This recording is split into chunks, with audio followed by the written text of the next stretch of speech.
என்னடா இப்படி வந்திருக்கானே நீங்களாம் நினைக்கிறீங்க. டைரக்டர் வந்து என்ன வந்து படம் ரிலீஸ் ஆகிற வரையும் இப்படிதான் இருக்கணும் நீங்க சொல்லிட்டு.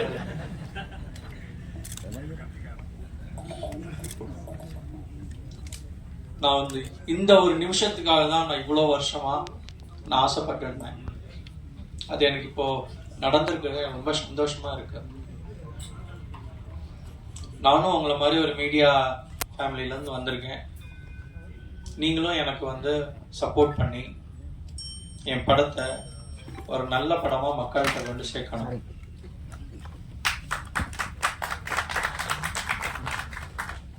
இந்த கதையை நான் கேட்கும்போது டைரக்டர் வந்து என்கிட்ட வந்து நல்ல ஒரு அதை ஃபீல் பண்ணி சொன்னார்.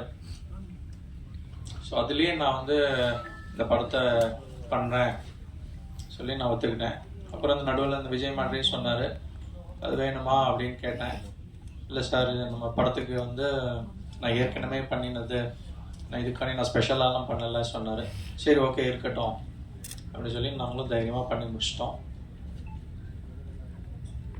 நான் வந்து உங்கள் வீட்டு பிள்ளை, நீங்கள் தான் என்னை ஒவ்வொரு படியாக என்னை மேலே ஏற்றி விட்டு உச்சத்துக்கு கொண்டு போகலைனாலும் ஓரளவு மக்களுக்கு தெரிகிற ஒரு நடிகராக என்னை நீங்கள் கொண்டு போய் நிறுத்தணும். நாங்கள் எல்லாரும் ஒரு சின்ன ஒரு பட்டிங் டீம் தான். எங்கள் கூட ஒர்க் பண்ண எல்லாருமே வந்து ஒரு 2 படம் 3 படம் பண்ணவங்க தான். யாருமே 10 படம் 50 படம் பண்ணவங்க கிடையாது. ஸோ இதில் எல்லாருமே இரவு பகல் பார்க்காம எங்கள் கூட நல்லபடியாக உழைச்சி கொடுத்துருக்காங்க. எல்லாருக்கும் யாதும் மரியான் சார்பாக எங்களோட நன்றிகள். நல்ல கதாபாத்திரம் கொடுத்த கோபி சாருக்கு என்னுடைய நன்றி. சொன்ன மாதிரி இந்த கதை வந்து எப்படி சொல்லும்போதே என்ன சொல்லும்போது, இல்லை சார் ஒரு த்ரில்லர் படம் அவ்வளோதான் சொன்னார். அப்புறம் நாங்கள் ஸ்பாட்டுக்கு போனால் ஒவ்வொரு சீனாக கேட்குறேன், சீனை ஃபுல்லாக சொல்லவே மாட்டேங்கிறேன். சார் சீனை சொல்லிட்டு படம் எடுங்கன்னா, என்ன சார் சீனை சொல்லவே மாட்டேங்கிறீங்க? இல்லை சார் சொன்னால் சஸ்பென்ஸ் போயிடும் அப்படிங்கிறார். எனக்கு அதனால் சீனு சொல்லாமலே என்னை நடிக்க வச்சப்ப இவர் ஹீரோ யாருங்க அப்படின்னு கேட்டால் போய் நின்று போது கண்ணாடி போட்டு பாகிராஜ் சார் மகன் நினைக்கிறாரு. இன்னைக்கு பாகிராஜா யாராவது ஏற்றுவாங்களா நமக்கு தெரியலையே, எப்படி நடிக்கிறாரு அப்படின்னு பார்த்தா தலைவன் ஏதோ சாதாரணமாக இந்த நடிக்க வராது போல இருந்தால் நினச்சேன். ஆனால் பட்டையை கிளப்பிட்டாப்புல தினேஷ் சார், நான் எதிர்பார்க்கவே இல்லை.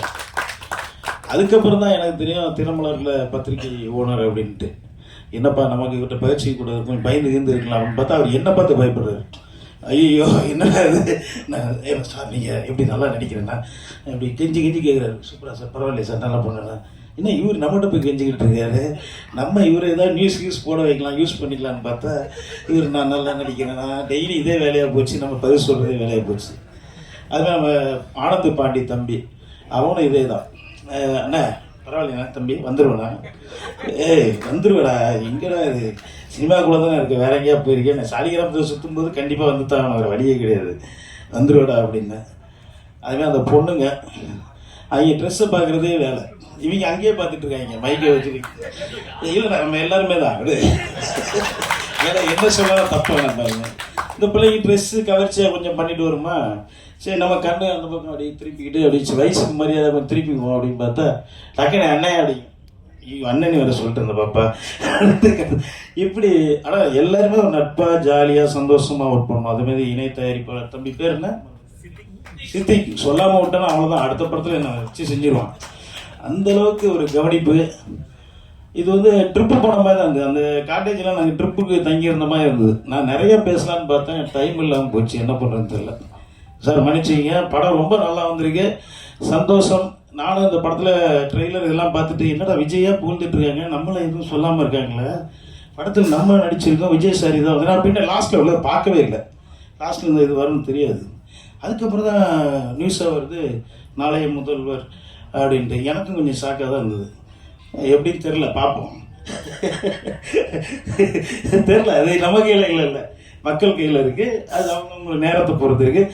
சந்தோஷம். இந்த படத்தில் நான் ஒரு முக்கியமான நல்ல கதாபாத்திரம் பண்ணியிருக்கேன். கண்டிப்பாக அவங்க எல்லாத்தையும் கொஞ்சம் லைட்டாக பயமுத்துற கேரக்டர் தான். நீங்கள் பார்த்துட்டு சொல்லுங்கள், பத்திரிகை நண்பர்கள் எல்லாரும் சப்போர்ட் பண்ணுங்கள். நன்றி, தேங்க்யூ. மேடையில் அமர்ந்திருக்கும் திரையுலக ஜாம்பவான்களுக்கும் புது கலைஞர்களுக்கும் பத்திரிகை மீடியா உறவுகளுக்கும் மிக சிறப்பு வணக்கம்.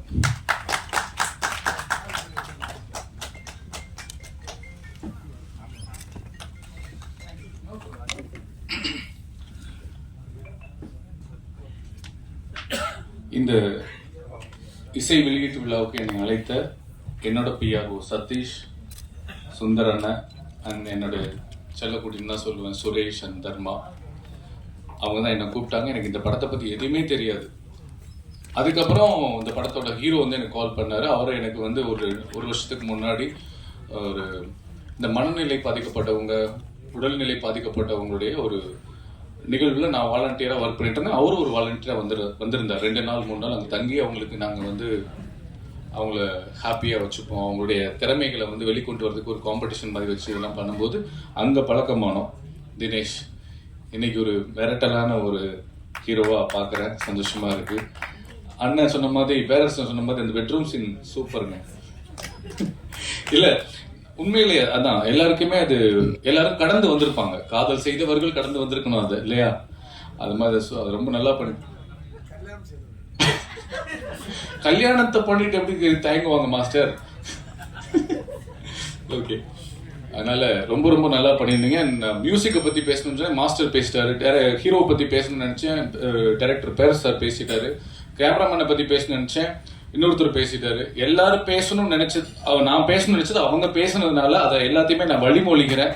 அந்த அளவுக்கு உங்களுக்கு திறமை இருக்கு, பேச்சுக்காக இல்லை, இன்க்ளூடிங் அந்த ஆர்டிஸ்ட் ஆனந்த பாண்டியன் எல்லாருக்குமே என்னுடைய மனமார்ந்த வாழ்த்துக்கள். இந்த படத்துல ஒர்க் பண்ணேன்.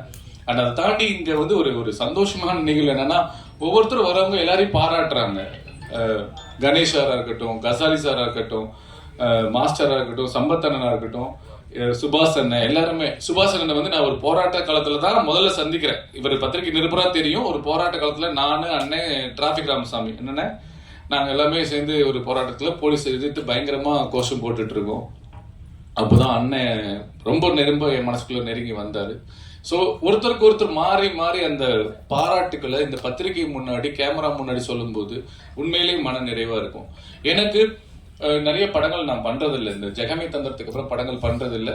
அதுக்கு காரணங்கள் சில உண்டு. ஆனால் இந்த நான் நடிகனா உணர்ற இடம் வந்து இந்த பிரசாத் லேப் மட்டும்தான். நீங்க மட்டும்தான் உங்க முன்னாடி ஒரு குட் ஆக்டர்னு பேர் வாங்கணுன்றது மட்டும்தான் எனக்கு ஆசையா இருக்கும். அப்கோர்ஸ் ஆடியன்ஸ் கைத்தட்டுறது வேற, உங்களை மாதிரி கிரிட்டிக்ஸ், உங்களை மாதிரி பத்திரிகையாளர்கள் தம்பி ஒரு படம் பார்த்தேன் நல்லா இருக்குன்னு சொல்றதை கேட்கறதுக்கு, பேப்பர்ல பார்க்கறதுக்கு தான் எனக்கு ரொம்ப ஆர்வமா இருக்கு. இந்த இடத்துக்கு வர்றதுக்கு, இந்த கேமரா முன்னாடி, இந்த ஃபிளாஷ் முன்னாடி நிக்கிறதுக்கு அவ்வளவு சந்தோஷமா இருக்கும். அதெல்லாம் தாண்டி இப்போ ஒரு படத்துக்கு வந்து மற்றவங்களை பாராட்டும் அந்த குணம் வந்து உண்மையிலே இங்க எல்லாருக்குமே சூப்பரா இருந்தது. இந்த பாசிட்டிவிட்டி, இந்த வைப்புன்னு சொல்லுவாங்களே, இது ரொம்ப அழகா இருக்கு. இந்த வைப், ஒட்டுமொத்த வைப்பும் உங்க படத்துக்கு மிகப்பெரிய ஒரு பிளெஸ்ஸிங்ஸ் அப்படின்னு நான் சொல்லுவேன். யாது மாதிரியான டீமுக்கு பிளெஸ்ஸிங் சொல்லுவேன். அண்டு என்னோட அண்ணன் நண்பர் அப்புக்குட்டி, அவரை பத்தி நான் சொல்லி ஆகணும். சுந்தரபாணியிலேருந்து நாங்கள் ஒன்னா நடிச்சு பழகி உறவுகளா வளர்ந்துட்டு இருக்கோம். இப்போ நானும் அண்ணனும் ஒரு படம் பண்ணியிருக்கோம், சாயாவனம்னு சொல்லிட்டு, செப்டம்பர்ல ரிலீஸ் ஆக போகுது. 2 பேருமே நடிச்சிருக்கோம். சூப்பரா மிரட்டியிருக்காரு அண்ணன். அதான், அதனால அண்ணன் வந்து எவ்வளவோ கஷ்டம் இருந்தா கூட நிறைய புதுமுக இயக்குனர்களுக்கும் புதுமுக நடிகர்களுக்கும் ஒரு பெரிய பிரிட்ஜா இருந்து, ஒரு பாலமா இருந்து அவர் நிறைய படங்கள் நடிச்சு கொடுத்திருக்காரு. உண்மையிலே ஹேட்ஸ் ஆஃப் டு யூ அண்ணன். வாழ்த்துக்கள். தினேஷ், மறுபடியும் இந்த படத்துல ஒர்க் பண்ண எல்லா டெக்னீஷியன்ஸ்க்கும் என்னுடைய மனமார்ந்த வாழ்த்துக்கள்.